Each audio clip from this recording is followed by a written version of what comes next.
தொடர்ந்து இப்போ திமுகவோ அதிமுகவோ தேர்தல்ல பணத்தை இறக்கி வேலை செய்ய போறாங்க. அது மக்களுக்கும் தெரிஞ்சதுதான், எல்லாருக்குமே தெரிஞ்ச ஒரு விஷயம் தான். இதை தாவேக எப்படி எதிர்கொள்ள போகுது?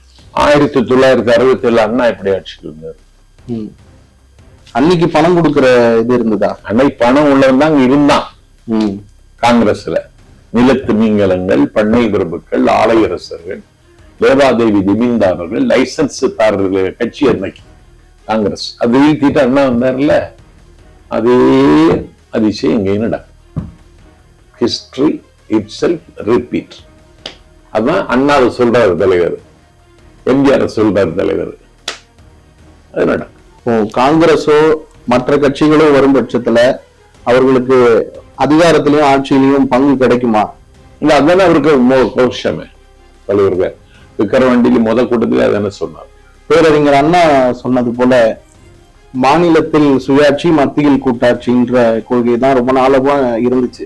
2006 திமுக கொஞ்சம் சரிவை சந்திக்கும் போது கூட இந்த ஆட்சியில் பங்கு, அதிகாரத்தின் பங்குன்ற பேச்சு வரல. இன்னைக்கு திமுக அந்த பேச்ச கூட்டணி கட்சிகளை பேச வச்சிருக்காரு விஜய். ஆமா, இந்த சூழலை நீங்க எப்படி பாக்குறீங்க? மாநில சுயாட்சிங்கிறது மாநிலங்கள் சேர்ந்துதான் இந்திய ஒன்றியம். RSS அஜெண்டா மாநிலங்களே இருக்கக்கூடாதுங்கிறது, மாநிலங்களே இருக்கக்கூடாது, எல்லாம் பஞ்சாயத்தாக இருக்கணுங்கிறது அவங்க அஜெண்டா. அதுல காங்கிரஸ் என்ன செய்ததுன்னா தமிழ்நாடு காங்கிரஸ் கமிட்டின்னு அறிவிச்சாங்க. அப்பவே மொழிவழி மாநிலங்கள் அமைஞ்சாச்சு. ஆனா அதிகாரத்தை கூட அவங்கதான் குவிச்சு வச்சிருக்காங்க. இந்த அதிகார குவியல் இருக்கிற வரைக்கும் மாநிலத்திற்கு எதுவும் செய்ய முடியாதுன்னு அண்ணா கவலைப்பட்டார். அண்ணாவுடைய கடைசி லெட்டர் ஹோம் ரூல்ல, நான் மகிழ்ச்சியாக இல்லை, நான் ஒரு சூழ்நிலை கைது. அதற்காக கேரளாவின் முதலமைச்சர் தோழர் EMS போல நான் யாரிடத்திலும் மல்லு கட்ட விரும்பவில்லை.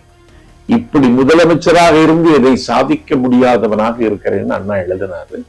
அதனால மாநில சுயாட்சியை நோக்கிய பயணம் தான் மாநிலங்களுக்கான பயணம். அத எங்க தலைவர் அழுத்தமாகவும் ஆணித்தரமாகவும் சொல்லுவார்.